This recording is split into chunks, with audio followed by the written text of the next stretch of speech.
సభకు నమస్కారం. యజ్ఞదాచరతి శ్రేష్టత తత్వదేవేన రోజన సయత్ ప్రమాణం కూరితే లోకస్థ ధనువర్తతే అని గీతలో శ్రీకృష్ణుడు. అంటే గొప్పవాళ్ళు ఏది చేస్తే మనం దాన్ని మిగతా వాళ్ళందరూ ఆచరిస్తారనేది దీనికి సారం. మన తెలుగు సాహిత్యం 11వ శతాబ్దంలో నన్నయ్యతో ప్రారంభమైంది. అక్కడి నుంచి నన్నయ్య, తిక్కన, ఎర్రాప్రగడ, శ్రీనాథుడు, బోధన వీళ్ళందరూ కూడా నిజ సాహిత్యం విశ్వనాథ సత్యనారాయణ మీదుగా శ్రీశ్రీ నుంచి, దేవరకొండ బాలగంగాధర్ నుంచి, ఇప్పుడు సినిమా కవుల నుంచి, వేటూరు నుంచి సీతారామ శాఖ ప్రవేశిస్తూ ఉంటుంది. అయితే ఇది మెయిన్ ప్రాబ్లం ఏంటంటే రచయితలు కొంత పోతన ఆడనే చెప్పాడు. ఆ కర్ణాటక కిరాత టీచర్ కామసూపన భారతి అన్నాడు. అంటే డబ్బు తీసుకోదండి. అప్పటి నుంచి ఇప్పటికి కూడా రచయితలు డబ్బులు సంపాదించింది. చాలా మంది అడుగుతుంటారు కానీ మీరు డబ్బులు నేను తెలుగులో ఇప్పుడు ఎవరో చెప్పారు ఎన్ని కథలు రాసింది. హైయెస్ట్ రాసింది 2008 కథలు మళ్ళా వెంకటకృష్ణమూర్తి గారు హైయెస్ట్. సెకండ్ రాసింది మన వాణిశ్రీ గారు, అంటే శివరామ ప్రసాద్. ఆయన ఈ మధ్య సహస్ర కథ అని పిలిపించారు. 3 కథా ప్రవశికులని 740 కథలు రాశారు. కథ చనిపోయారు. ఆయన సబ్ రిజిస్టర్ గా పనిచేశారు. నేనే అడిగాను, వచ్చినప్పుడు తెలియదు. 4 బహుశా నేనే ఉంది 204 ఇంకా 50 కథలు రాశాను. కరోనా టైంలో ఈ సంవత్సరం నేను 12 నవలు రాశాను. చాలా మంది అడిగితే నవలకు ఒక సంవత్సరం పడుతుంది. అందరూ కూర్చుంటారు. 35 ఏళ్ళు 70 నవలు రాశాను. నేను ఈ సంవత్సరం 12 నవలు రాశాను. ఈ సంవత్సరం 112 కథలు రాశాను. అంటే ఎలా రాస్తారు నిజమా కాదంటే నేను రాస్తాను, స్పీడ్గా రాస్తాను. కరోనా టైంలో నేను కరోనా నవలు రాశానండి. పాలపట్ల సీరియల్ గా వచ్చింది. కరోనా ఎలా ఉంటుందో రీసెర్చ్ చేసి రాసిన నవలు. ఇవన్నీ రాసి అయితే రాదంటే నాకేం రూపాయి రాదండి. డబ్బులు నేను ఆశించి రాయలేదు. నేనేంటంటే నాకు ఆర్థికంగా నేను ఉద్యోగం చేస్తున్నాను కాబట్టి రైతులు నేను అధికారిక ప్రజలు డబ్బులకి నాకే ప్రాబ్లం కాబట్టి నేను సాహిత్యం అనేది పాఠకుడికి ప్రేక్షకుడికి వెళ్ళాలని నేను రాసే తప్ప దీనిలో ఒక రూపాయి అసలు ఆ చెత్తతో రాయలేదు. ఎందుకంటే నాకు తెలుసు మన గొప్ప గొప్ప కవులు ఎన్నో ఇబ్బందులు పడవాలని మనకు తెలుసు. ఆచార్య యాత్రే రావడం ఆఖరి ఇల్లు లేకుండా చనిపోయాడు. వేటూరు సుందరరాము లాంటి మహానుభావుడు, కుంభావ సరస్వతి ఇల్లు లేదు ఆయనకి. అంత గొప్ప కవులు ఎంతమంది ఇలాంటి వాళ్ళు. సినిమా హీరోకి 50 కోట్లు 100 కోట్లు ఇస్తున్న వాళ్ళు ఒక రచయిత సీతారామ శాస్త్రి గారు చెప్పారు, ₹1,00,000 ఇవ్వడానికి 6 సార్లు ఏడిపిస్తారని. కాబట్టి రచయిత అలా ఉంది.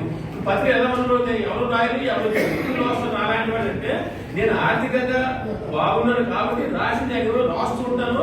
ఫ్రీగా పుస్తకాలు ప్రింట్ చేసి ₹1,00,000 ఖర్చు అవుతుంది అంటే ఇస్తాను. ఎందుకంటే బికాస్ ఫైనాన్షియల్ నాకు ఇందువల్ల అవసరం లేదు కాబట్టి ఇప్పుడు ఎందుకు రచయిత తగ్గిపోతారంటే రచయిత కాదండి ఎవరు చదవరు. ఇవాళ చాలా మందికి శ్రీశ్రీ అంటే ఎవరో తెలియదు.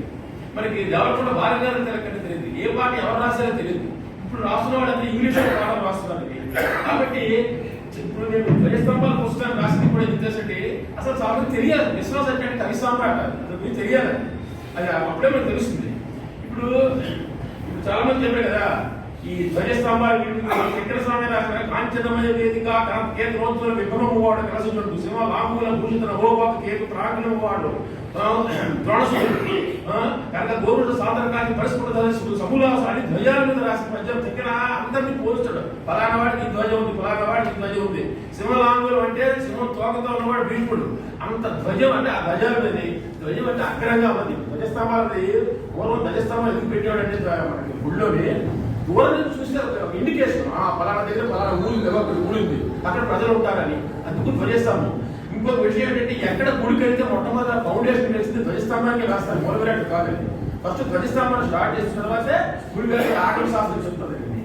ఇక నేను కథలు రాసినప్పుడు ఈ మట్టి వాసన కథా సంపుటి నా 8వ సంపుటి 740 ఇంకా వస్తున్నాయి కదా. ఇప్పుడు మరో 2 సంపుటాలు రెడీ అవుతున్నాయి. ఇప్పుడు నాకు నవలు కూడా నేను 35 నవలు రాశాను. ఇప్పుడు ఈ జనం నుంచి నాకు 3 నవలు ఒకేసారి స్టార్ట్ అవుతాయి. విశాఖ సంస్కృతిలోనేమో నాకు అంతరిక్షంలో నవలు రాస్తాను. కేవలం ఆయన ఒకసారి నేను హైదరాబాద్లో ఫోన్ చేశాను, నాకు చంద్రయాన్ మీద నవలు రాయండి అన్నారు. అప్పుడు చంద్రయాన్ నేను స్పీచ్ ఇచ్చున్నాను సొమాటిక్లో. నా దగ్గర ఆలోచించాను. బికాజ్ నేను ఎందుకంటే ఎక్కువ సైన్స్ బికాజ్ ఆయన సైన్స్ ఇంట్రెస్టెడ్ మ్యాన్. నేను ఇంజనీరింగ్ గ్రాడ్యుయేట్ చేశాను, ఇంజనీరింగ్ పీజీ చేశాను. సైన్స్ అంటే చాలా ఇంట్రెస్ట్. ఎన్నో వ్యాసాలు టెక్స్ట్ బుక్ కూడా రాశాను. నేను చాలా మంది వ్యాసాలు రాస్తున్నాను. విశాఖ సంస్కృతిలో నేను టెలిఫోన్ మీద, తర్వాత మిలిటరీ మీద, నదుల మీద, రైల్వేస్ మీద, తర్వాత వీటన్నిటి మీద నేను వ్యాసాలు రాశాను. ఇవి ఎందుకు రాశానంటే యువత తెలుస్తే ఏపీఎస్సీకి లేకపోతే ఈ గ్రూప్ అన్ని మొత్తం ఇన్ఫర్మేషన్ రైల్వే ఉంటే అప్పుడు వచ్చేది. అలాగే టెలిఫోన్ ఎప్పుడు రాకపోతే ఇంటర్నెట్ అంటే ఏమి అవన్నీ రాశాను. ప్రతి నెల ఒక వ్యాసం వచ్చిందని. నేను రాసింది ఏంటంటే అట్లీస్ట్ ఎవరైనా చదివితే గురించి తెలుస్తాయి. అలాగే ధ్వజస్తంభాలు కూడా రాసింది ఏంటి విశ్వనాథ సత్యనారాయణ ఎటువంటి కైలాసం లేదా అతను రాసినట్టు ఒక పోతన స్థాయి కన్నా ఎక్కువ లక్షణ సత్యాన్ని తుంగభద్ర రాము తోడ సముద్ర సైకదేశాలకు అంత పదాలు అంత అద్భుతమైన పదగాంభీర్యం రాయలేడు అంతగా అందుకే చెప్పాడు. నాలాంటి శిష్యుడు ఉండడం మన కలపడి వెంకట శాస్త్రి గారు గొప్పతనం అన్నాడు. అంత గర్వంగా చెప్పాడు తను. కవి సామ్రాట్ అని మొట్టమొదటి జ్ఞానపీఠ కవి. రెండో అవార్డు మన సేనారెడ్డికి వచ్చింది. మూడోసారి ఈ రాహుల్ భరద్వాజానికి వచ్చింది. అంత గొప్ప కవి. అతని గురించి రాశాం. శ్రీశ్రీ గారి గురించి రాశాం. తర్వాత మన ఆచార్య ఆత్రేయ ఎవరు మన బాలగంగా అమృతం చూసిన రాత్రి ఈ పని రాసినవన్నీ. అలాగే మన సుబ్రహ్మణ్యం గారు బాలసుబ్రహ్మణ్యం కనసారి వెంకటసారి. నేను ఎక్కువ ఏంటి వీళ్ళు ఏ పాటలు పాడేది రాయలేదండి. వీళ్ళు ఎక్కడ పుట్టారు, వీళ్ళు ఏమి చదివారు, వీళ్ళు ఎక్కడ నేర్చుకున్నారు, వీళ్ళ బయోగ్రఫీ అంతా నేను సేకరించి ఇంటర్నెట్ లో మీకు తెలిసిన పడితే నేను సుబ్రహ్మణ్యం గారి కోసం వెళ్ళాను. నేను సార్ మీరు ఇంటికి వస్తున్నట్టు అని అన్నారు. మా ఇంటికి మీరు రావద్దు, మీకు ఏమి కావాలి చెప్పండి అన్నారు. మీరు ఇంటికి నేను ఉండను, నేను వెళ్ళిపోతానని ఆయన నాకు నంబర్ 20 నిమిషాలు నాకు మాట్లాడే ఇన్ఫర్మేషన్ చాలా చెప్పాడు. అప్పుడు నాకు పుస్తకం రాదు మధ్య బయోగ్రఫీ వచ్చిందండి చనిపోయిన తర్వాత రావడం. అతను అలాంటి అన్ని చాలా మంది నేను సేకరించి సుశీల్ గారిని కలిసి వెళ్ళి ఆవిడకి ఎక్కువ లేదు, పేజీలోనే వచ్చింది. నాకు ఏముంటుంది అయినా నేను ఇంట్లో ఉండి బాడీ సుబ్రహ్మణ్యం నేను ఎక్కువ మాట్లాడలేదు ఆయన. ఇప్పుడు ఆ వృద్ధాపై అయిపోయింది, చనిపోయిన తర్వాత కొడుకు దగ్గర ఉంటారు. జానకి కావాలి అంటే చెప్తే చాలా మంది కలిసి ఈ తెలియాలి అసలు మీకేంటి రాసిన పాటలే వచ్చింది. సుందరరామూర్తి గురించి చెప్పడం అంటే ఆయన కావాలేకపోయింది.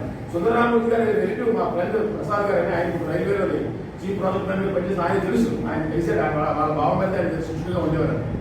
సో అంత గొప్పటి కలవలేకపోయింది. సుందరరామూర్తి అంటే కుంభావ సరస్వతి అని అతను